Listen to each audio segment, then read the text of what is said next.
HTML strong tag एक logical tag है जो सामग्री को बोल्ड फॉन्ट में प्रदर्शित करता है और ब्राउज़र को इसके लॉजिकल महत्व के बारे में सूचित करता है। यदि आप स्ट्रॉन्ग क्वेश्चन मार्क्स के बीच कुछ भी लिखते हैं, स्ट्रॉन्ग महत्वपूर्ण टेक्स्ट दिखाया जाता है। HTML EM टैग एक लॉजिकल एलिमेंट है जो सेमेंटिक्स इंपॉर्टेंस के साथ इटैलिक फॉन्ट में कंटेंट को प्रदर्शित करेगा। Number 3, HTML mark formatting. यदि आप किसी टेक्स्ट को मार्क या हाईलाइट करना चाहते हैं तो आपको मार्क के भीतर सामग्री लिखना चाहिए। Number 4, underline text. यदि आप U ... तत्व के भीतर कुछ भी लिखते हैं तो अंडरलाइन टेक्स्ट में दिखाया गया है। Number 5, strike text. Strike ...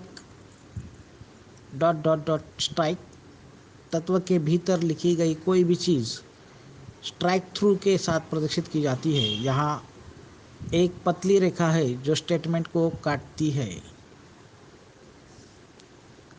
number 6, monospace font. यदि आप चाहते हैं कि प्रत्येक अक्षर की चौड़ाई समान हो तो आपको $T तत्व के भीतर कंटेंट लिखना चाहिए। नोट करें, हम जानते हैं कि अधिकांश फ़ॉन्ट को वेरिएबल वाइट फ़ॉन्ट के रूप में जाना जाता है क्योंकि विभिन्न अक्षरों में अलग अलग चौड़ाई होती है। उदाहरण के लिए WI से अधिक चौड़ा है। मोनोस्पेस फ़ॉन्ट हर अक्षर के बीच समान स्थान प्रदान करता है। Number 7, superscript text. यदि आप सामग्री को SUP ... एलिमेंट में रखते हैं तो सुपरस्क्रिप्ट में दिखाया जाता है। इसका मतलब यह है कि अन्य कैरेक्टर्स के ऊपर एक कैरेक्टर की आधी ऊंचाई प्रदर्शित करता है। Number 8, subscript text. यदि आप सामग्री को सब SUB तत्व के भीतर रखते हैं तो इस सब्सक्राइब में दिखाया जाता है इसे सब्सक्राइब में दिखाया जाता है। इसका अर्थ यह है कि ये अन्य कैरेक्टर के नीचे एक कैरेक्टर की ऊंचाई को आधा प्रदर्शित करता है।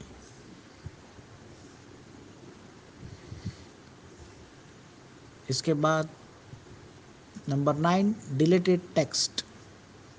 कुछ भी जो DLE ...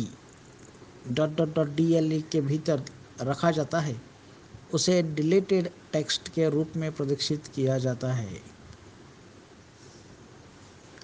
और इसके बाद नंबर 11, लार्जर टेक्स्ट। यदि आप अपने फ़ॉन्ट साइज को बाकी टेक्स्ट से बड़ा रखना चाहते हैं तो कंटेंट को big के अंदर रखें। यह पिछले फ़ॉन्ट साइज एक पॉइंट फ़ॉन्ट साइज को बढ़ाता है। 12, स्मॉलर टेक्स्ट। यदि आप अपने फ़ॉन्ट साइज को बाकी टेक्स्ट से छोटा रखना चाहते हैं तो कंटेंट को स्मॉल ... स्मॉल के टैग के अंदर डालें। यह पिछले फ़ॉन्ट साइज की तुलना में एक फ़ॉन्ट आकार को कम करता है। धन्यवाद।